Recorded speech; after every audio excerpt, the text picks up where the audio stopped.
Hello friends, आज हम लोग स्टार्ट करेंगे कोनिक। कोनिक में पैराबोला, एलिप्स और हाइपरबोला तीनों आते हैं, ठीक है ना। तो ये एलिप्स, पैराबोला, एलिप्स और हाइपरबोला को कोनिक के ही प्लेलिस्ट में मैं डालने वाला हूँ, ठीक है। तो स्टार्ट करते हैं आज कोनिक।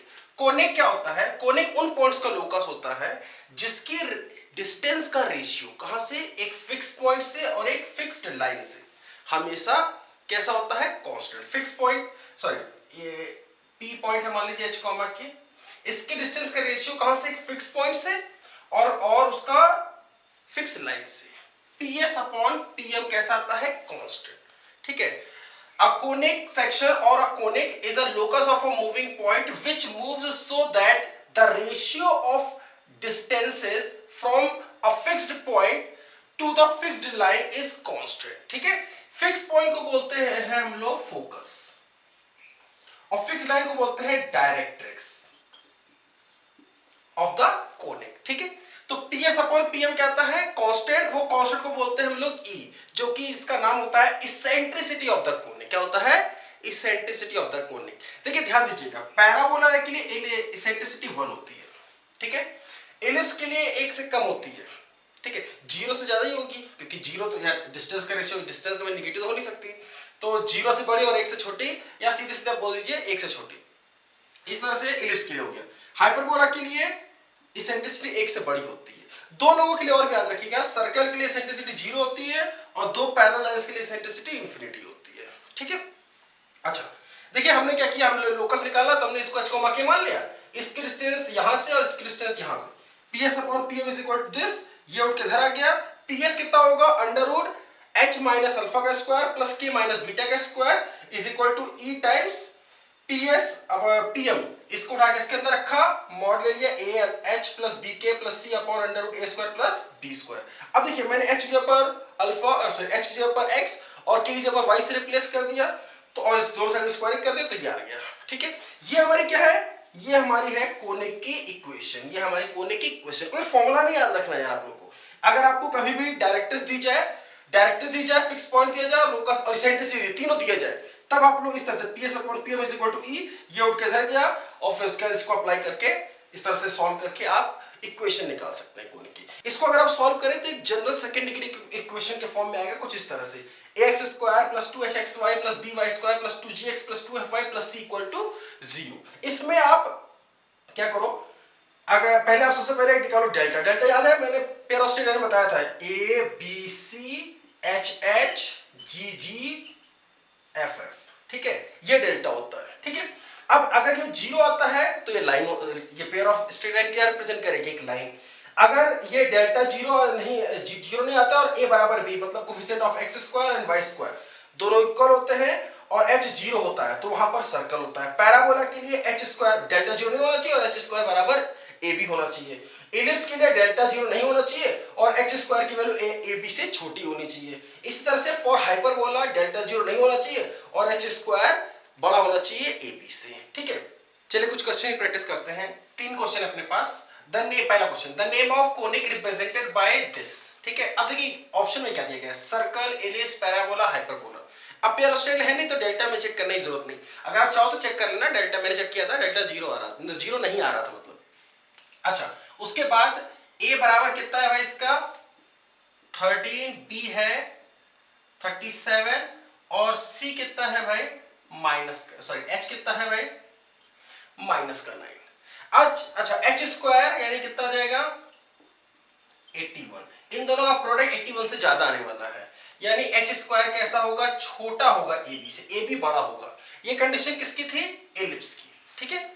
ओके आगे बढ़ते हैं। दूसरा question, the name of conic described parametrically by the equation this. कई बार इक्वेशंस को पैरामेट्रिकली डिस्क्राइब किया गया होगा, तो आप करेंगे क्या? पहले तो आप कोनिक इक्वेशन बना लेंगे, उसके बाद आप चेक करेंगे कौन सा कोनिक है, ठीक है। कि कैसे देख कैसे बनाएंगे। ये x लिखा हुआ है कितना? t square plus t plus 1 और y कितना लिखा हुआ है? t square minus t plus 1। मैंने क्या किया? दोनों को सबट्रैक्ट कर दिया, ठीक है। तो माइनस माइनस प्लस, यहां से t स्क्वायर गया 1 गया, कितना आ गया? 2t x माइनस y, यानी t बराबर कितना जाएगा भाई? x minus y by 2। इसको उठाकर चाहे x में चाहे y में किसी भी एक में t की वैल्यू उठा के रख दीजिए। मैंने पहले वाले में रख दी, आप दूसरे में भी रख सकते हैं। x बराबर कितना जाएगा? x is equal to x minus y by two का whole square plus x minus y by two plus one. ठीक है, पूरी क्वेश्चन को 4 से मल्टीप्लाई कर दिया। 4x इज इक्वल टू इसका स्क्वायर खोला x square plus y square minus 2x, ये 4 से मल्टीप्लाई हुआ, ये से कैंसिल, बचा कितना 2x माइनस 2y प्लस 2। ठीक है, अब उसके बाद इसको उठा के धर ले गए, कितना इक्वेशन आ गई, x square plus x square minus 2xy plus y square minus का 2x minus 2y plus 2 equal to 0। ठीक है, ये इक्वेशन आई सिंपली अपने पास।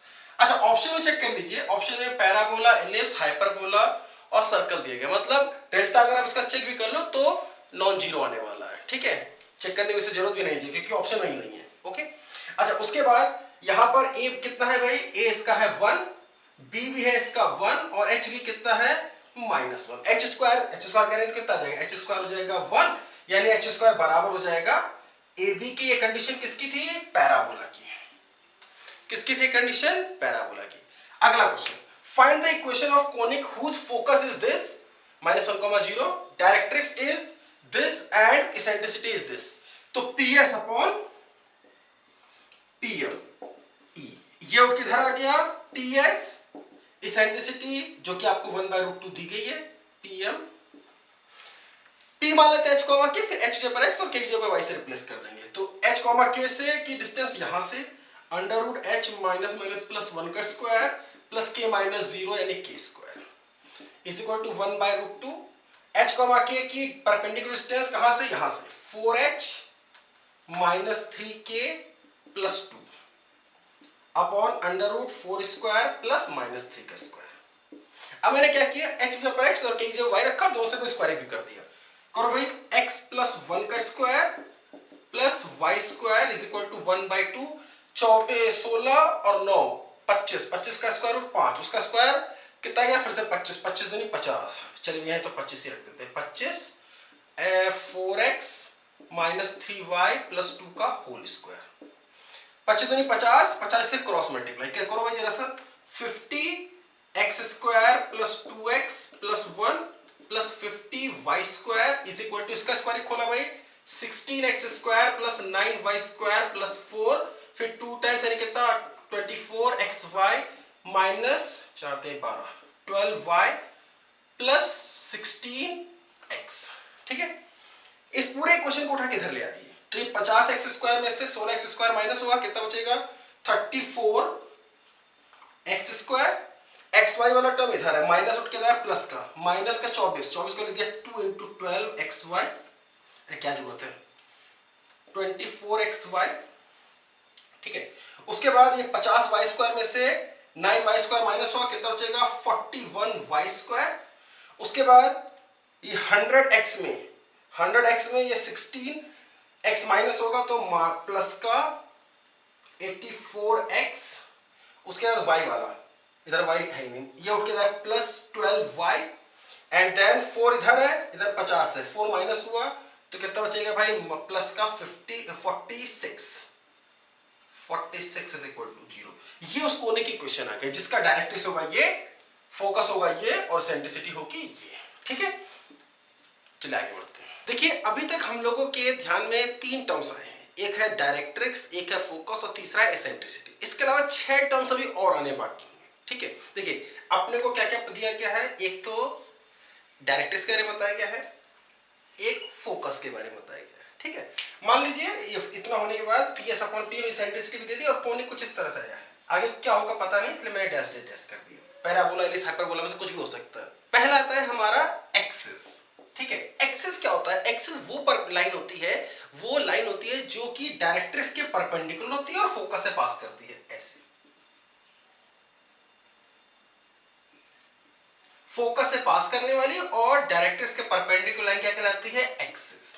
ठीक है, the straight line passing through the focus and perpendicular to the directrix is called axis of the conic। ठीक है, अच्छा और क्या होता है कि ये बिल्कुल आधा डिवाइड करती है सिमेट्रिकली, हर एक कोनिक में उसका एक्सिस उसको बिल्कुल आधा डिवाइड करता है, पैराबोला का भी, इलिप्स का भी, हाइपरबोला का भी। ठीक है, दूसरा आता है हमारा वर्टेक्स। वर्टेक्स क्या होता है, this is the point of intersection of axis and conic, ये वाला पॉइंट एक भी हो सकता है, एक से ज्यादा भी हो सकते हैं, क्या कहलाएगा? Vertex, the point of intersection of conic and axis. Okay, तीसरा होता है हमारा फोकल कॉर्ड, वो सारे कॉर्ड जो कि फोकस से पास करे। कहां से पास करे? फोकस से, तो क्या कहलाएंगे? Focal chord. ये है फोकस, ये बना दिया, ये बना दिया, ये बना दिया, ये बना दिया, सारे फोकस से पास करने वाले क्या कहलाते हैं? हमारे फोकल कॉर्ड। ओके, देखिए अभी तक हम लोगों ने क्या देखा? एक्सिस। एक्सिस क्या होती है?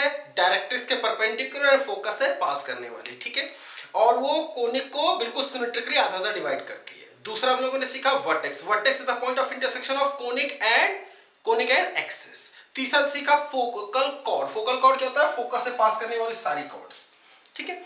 उसके बाद चौथा आएगा हमारे पास डबल ऑर्डिनेट। डबल ऑर्डिनेट क्या होती है? वो सारे कॉर्ड्स जो कि एक्सिस के परपेंडिकुलर होते हैं। एक्सिस के परपेंडिकुलर कॉर्ड देखिए, ये सारे के सारे क्या कहलाएंगे? डबल ऑर्डिनेट, जो कि एक्सिस के कैसे होंगे? परपेंडिकुलर,